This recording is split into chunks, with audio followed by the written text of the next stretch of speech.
Assalamualaikum warahmatullahi wabarakatuh, sahabat Alhamidi. Terima kasih. Akhirnya kita bertemu kembali. Ini video yang ketiga kalinya yang saya sempatin upload, saking mungkin tidak ada waktu gitu ya. Kali ini insya Allah saya akan membahas tema bagaimana pemuda-pemuda kita mempersiapkan masa depannya, mempersiapkan kehidupan ke depan secara alami dan menggapai impian-impian yang rata-rata anak muda memang impikan. Sepengetahuan saya atau berdasarkan pengalaman-pengalaman dari orang-orang di sekeliling saya yang telah menuai sukses begitu ya, hal yang paling pokok, yang paling penting yang harus dia lakukan seorang remaja dalam menjemput impiannya, mempersiapkan impiannya, tidak lain dan tidak bukan adalah berbuat baiklah. Pertama-tama, berbuat baiklah kepada ibu kalian, bapakmu nanti. Ingat, berbuat baiklah kepada ibu kalian. Dengan perbuatan baik kalian, dengan mengistimewakan ibu kalian dalam bentuk apapun, itu langkah pertama untuk mensugesti diri. Ada perasaan nyaman, ada perasaan bahagia. Oh ya, saya pastikan bahwa meskipun Anda remaja-remaja yang saya cintai memaksakan diri, meskipun ada keterpaksaan, ada rasa letih misalnya, atau ada rasa tidak ikhlas memperlakukan ibu kalian dengan sebaik-baiknya, nggak apa-apa, no problem. Itu adalah siklus, itu adalah tahapan dari keterpaksaan, kemudian nanti timbul keterbiasaan. Setelah timbul keterbiasaan, nanti timbullah yang namanya kebutuhan. Jadi yang pertama nggak apa-apa, keterpaksaan, kemudian timbul keterbiasaan, kemudian timbul kebutuhan, dan puncaknya adalah timbul kecintaan terhadap apa yang kalian lakukan. Oke, karena pembahasan ini hanya saya hanya butuh waktu yang singkat, saya paparkan aja poin-poin pentingnya. Yang pertama, tidak usah galau, tidak usah terlalu prihatin terhadap apa yang akan terjadi di masa depan kalian, apa yang akan dapat kalian peroleh di masa depan, karena itu adalah sebuah takdir yang sudah digariskan oleh Allah. Tetapi bagi orang-orang pemalas atau orang-orang yang berputus asa, jangan sama sekali dijadikan patokan ini yang namanya takdir.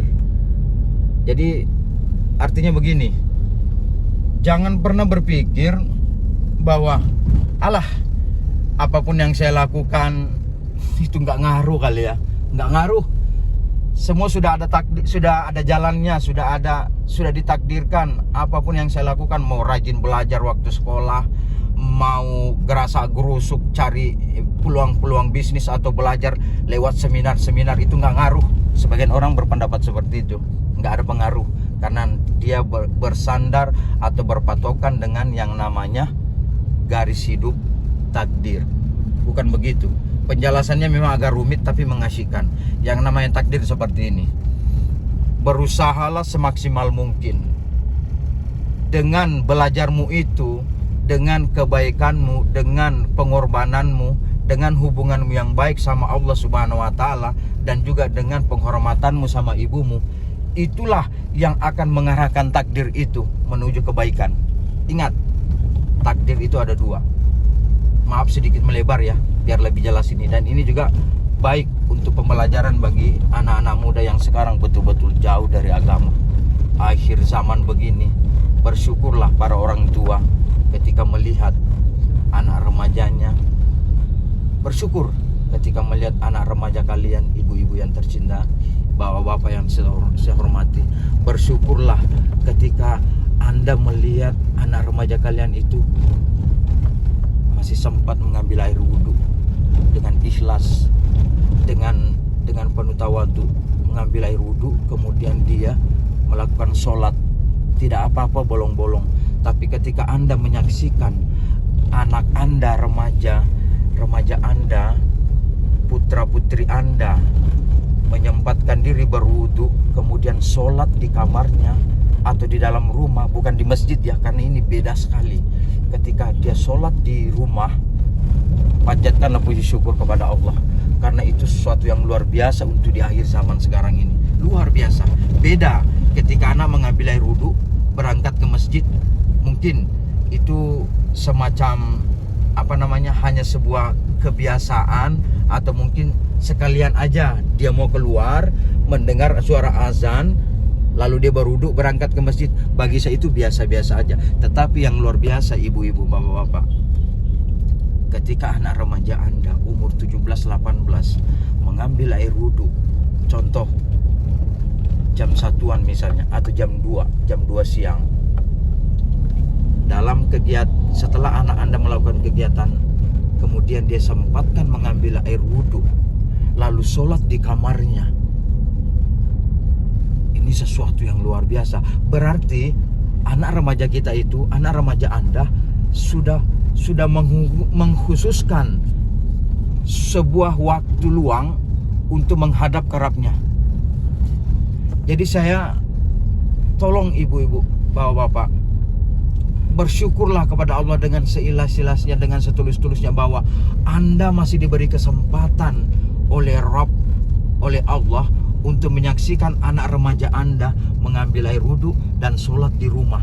Ini beda sekali prosesnya ketika anak Anda itu berangkat ke masjid. Beda sekali prosesnya, meluangkan waktunya antara anak kita sholat di masjid dengan sholat di rumah. Saya lebih condong betapa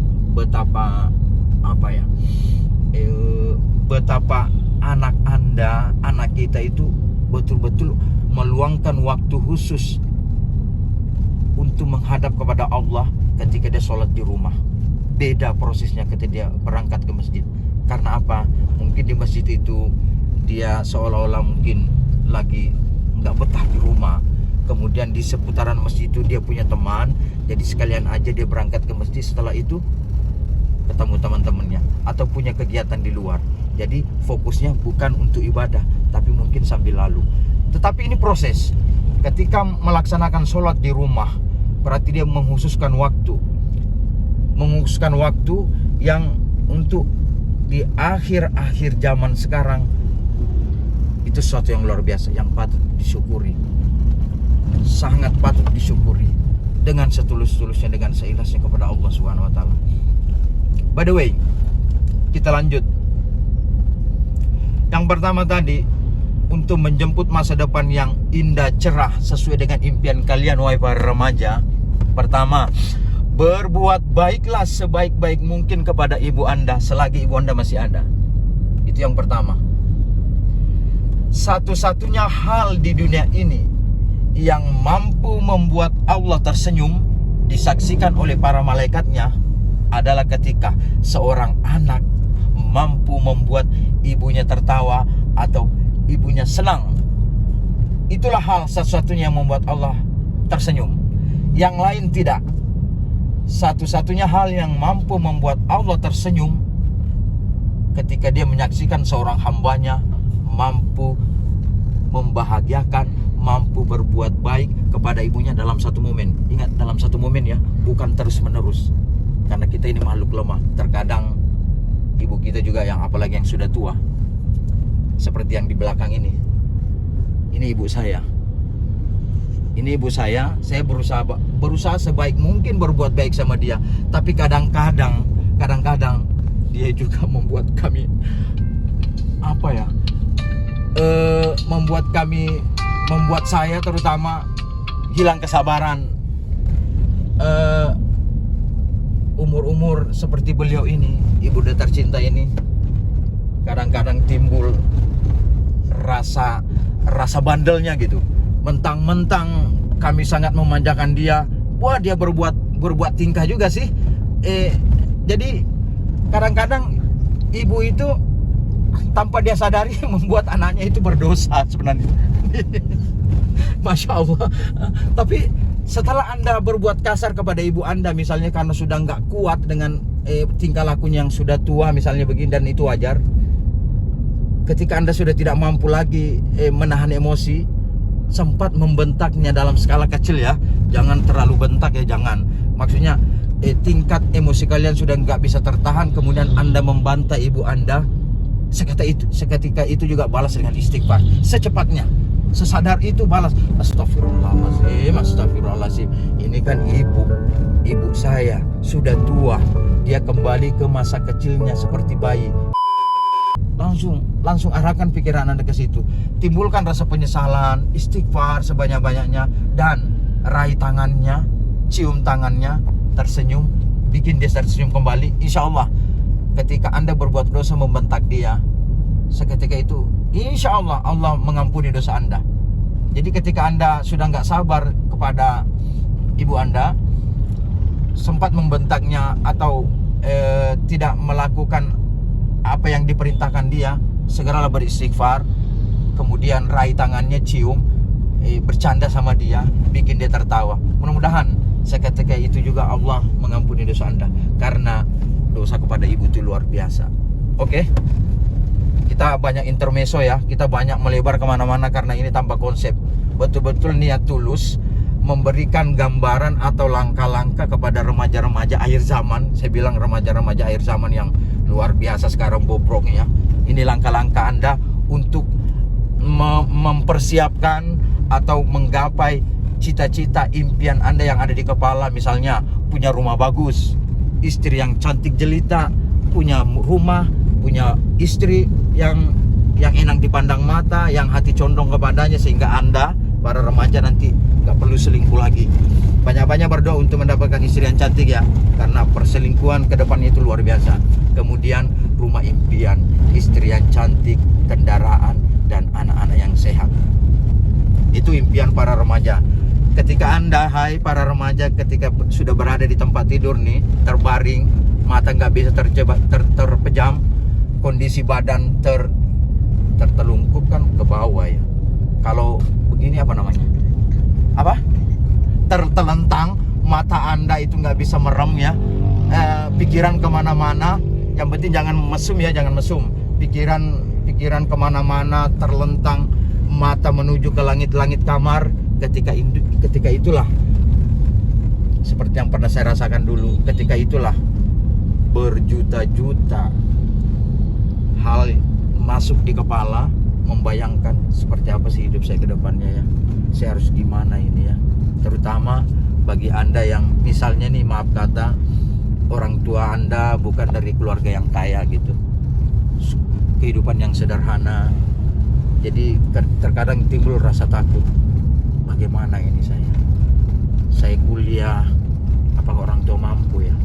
Saya bekerja harus mulai dari mana tanpa keterampilan? Saya pastikan, wahai remaja-remajaku yang tercinta, jangan khawatir. Itu sudah ada yang mengarahkannya. Ada Allah Subhanahu wa taala. Yang penting saat ini, pikirkan, masukkan dalam kepala, camkan dalam hati, kalian hanya butuh melakukan hal-hal sebagai berikut. Yang pertama tadi, berbuat baik sebaik-baiknya, semampu kalian kepada ibu kalian selagi ibu kalian ada. Bapak kalian nanti nomor 2, bapak kalian. Kita gak usah ngomongin bapak kalian, ibu kalian dulu. Oke? Hormati dia, bikin dia tersenyum, bikin dia bahagia. Nomor 2, meskipun berat, coba dengan sekuat tenaga, timbulkan ke laki-laki kalian sholat 5 waktu. Yang pertama tadi, berbuat baik kepada ibu, kemudian sholat 5 waktu. Nggak apa-apa bolong-bolong, remajaku yang tercinta. Nggak apa-apa bolong-bolong ya. Salat subuh dapat, salat duhur nggak, no problem. Salat asar lewat, salat maghrib lewat, isanya dapat, bagus untuk tahap awal. Apalagi umur-umur yang 18, akil balik, itu sudah lebih daripada cukup. Jadi setiap kewajiban itu, kebaikan itu, dia awali dulu dengan keterpaksaan, kemudian timbul kebiasaan, lalu tingkat ketiga adalah kebutuhan, dan puncaknya nanti Anda akan mendapatkan namanya kecintaan. Jadi nggak apa-apa, laksanakan sholat 5 waktu. Ketika engkau sudah berhari-hari, berminggu-minggu, berbulan-bulan, bahkan bertahun-tahun belum mampu istiqamah secara konkret melaksanakannya, maka saran saya yang pernah saya alami, camkan dalam hati kalian, tidak perlu diucap, camkan dalam hati kalian, berdoa melalui hati kalian seperti ini. Wahai ya Allah, kalian mesralah sama Allah, mesra karena Allah itu maha mesra, mesra sama Allah. Wahai ya Allah, saya ingin sekali ya Allah sholat 5 waktu. Saya tahu saya malas banget ya Allah, saya tidak punya kemampuan tanpa pertolongan. Tolong ya Allah, berikan saya juga kekuatan untuk melaksanakan salat 5 waktu secara istiqamah. Camkan terus itu nak, camkan terus dalam hatimu, nggak perlu diucap. Kemudian berkeluh kesah kepada Allah, ya Allah, saya ingin seperti si fulan itu. Betapa indahnya saya lihat dia istiqamah pergi ke masjid, tidak meninggalkan sholat 5 waktu. Seperti itulah, itu adalah sebuah sugesti, mensugesti diri, dan dibantu dengan pertolongan Allah, insya Allah kamu akan mendapatkannya apa yang kamu inginkan, yaitu istiqamah sholat 5 waktu, tidak bolong-bolong lagi. Oke? Yang pertama, berbuat baik kepada ibu, bapakmu cuekin dulu. Yang kedua, sholat 5 waktu. Salat 5 waktu ini nak, kalau kamu sudah istiqamah, itu nilai positifnya merambat kemana-mana, merembet kemana-mana. Maksudnya seperti ini, nanti kamu akan melaksanakan salat duha. Kemudian juga suatu waktu kamu berpikir, wah kayaknya bagus nih, saya lengkapi dengan salat tahajud. Ketika, maaf ya, saya merinding ini nak remaja-remajaku yang tercinta. Kenapa saya sangat ingin kalian mendengarkan postingan kali ini? Bukan postingan sih,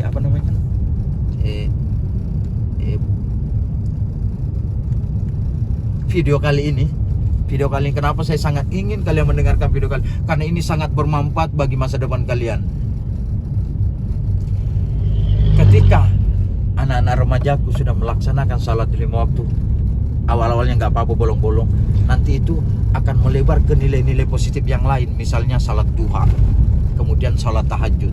Nah, poin pentingnya anak-anakku, ketika seorang remaja umur 18 saya batasi sampai umur 30, karena umur 30 bagi saya itu masih usia remaja yang masih akan sangat mudah diampuni oleh Allah segala dosa-dosanya, sangat mudah. Karena dia untuk akhir-akhir zaman, umur-umur segitu itu mungkin belum ada kedewasaan bagi saya, belum ada. Yang ada hanya pikiran yang bisa dimanfaatkan, tapi kedewasaan belum ada. Bahkan sampai umur 40.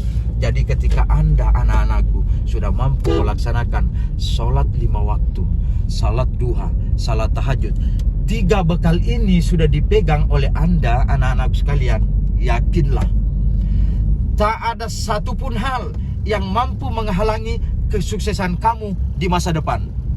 Saya merinding. Andaikan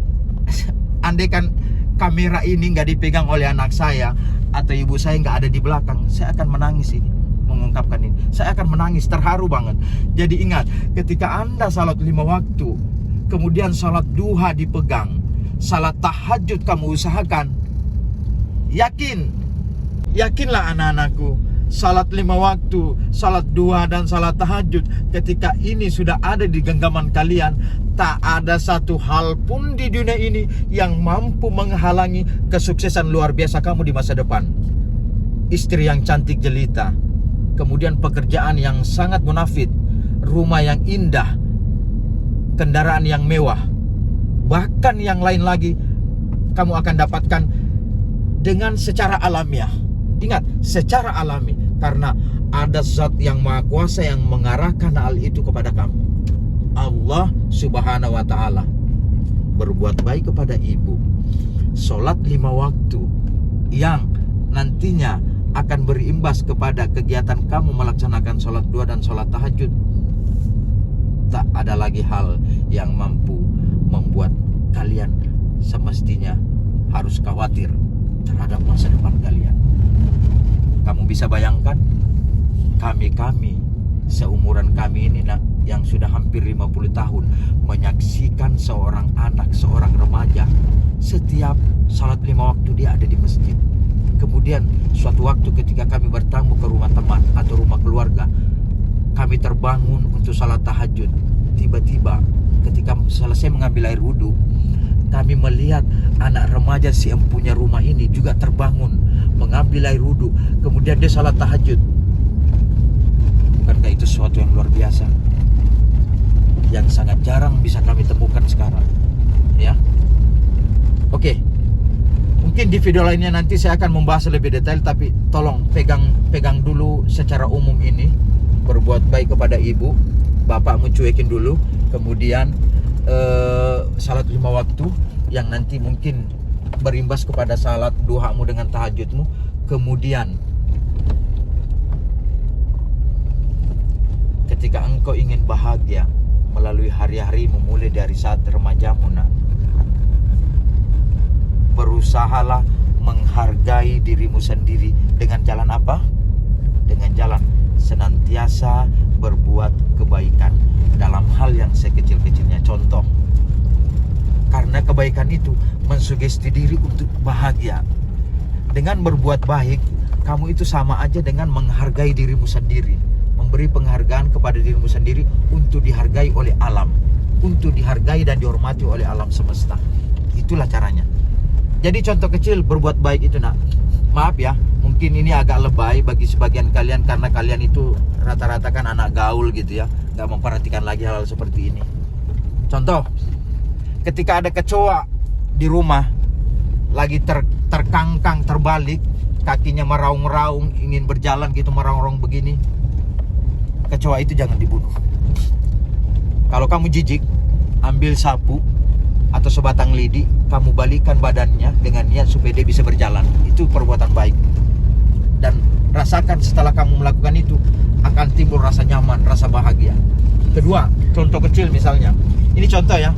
Dan video ini sebentar lagi akan saya akhiri, karena apa yang saya utarakan hari ini mungkin sudah cukup, lebih daripada cukup. Dan tolong video ini kamu putar berulang-ulang supaya apa yang saya ungkapkan bisa betul-betul kamu mengerti gitu. Yang kedua, misalnya ada botol kosong di jalan yang dibuang oleh orang yang bertanggung jawab, yang tidak mengerti masalah kebersihan dan keindahan. Botol di jalan, kamu lagi naik motor, misalnya kamu lagi naik motor nih, remaja naik motor atau naik mobil kalau misalnya kamu orang kaya. Kemudian kamu menemukan botol kosong di tengah jalan. Kamu berpikir, ini botol kosong kalau dilanggar oleh sebuah motor itu kan gampang sekali terpeleset. Dengan niat baik itu, kamu singgahkan motormu tanpa ada ingin dibilang berbuat riak, betul-betul tulus memikirkan keselamatan orang lain.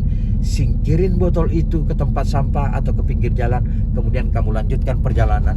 Itu juga termasuk perbuatan baik. Seperti itulah yang namanya perbuatan-perbuatan baik yang sekarang ini dianggap enteng oleh orang-orang, padahal itu sangat mensugesti diri untuk bahagia. Cukup untuk itu aja anak-anak sekalian. Nanti video ini akan saya lanjutkan lebih mendetail lagi. Jangan putus asa, tetap semangat. Dari keluarga manapun kalian, jangan pernah berputus asa, karena kesuksesan, kebahagiaan menunggu kalian semua, anak-anakku, dengan syarat kamu sendirilah yang menentukannya. Jangan berpatokan sama takdir, tapi kamu arahkan takdir itu sesuai dengan apa yang kamu impikan. Sekian sahabat-sahabat Al-Hamidi, terima kasih atas waktunya untuk menyaksikan video ini. Kita berjumpa kembali di video-video yang lebih menarik di waktu yang akan datang. Assalamualaikum warahmatullahi wabarakatuh. Salam Al-Hamidi.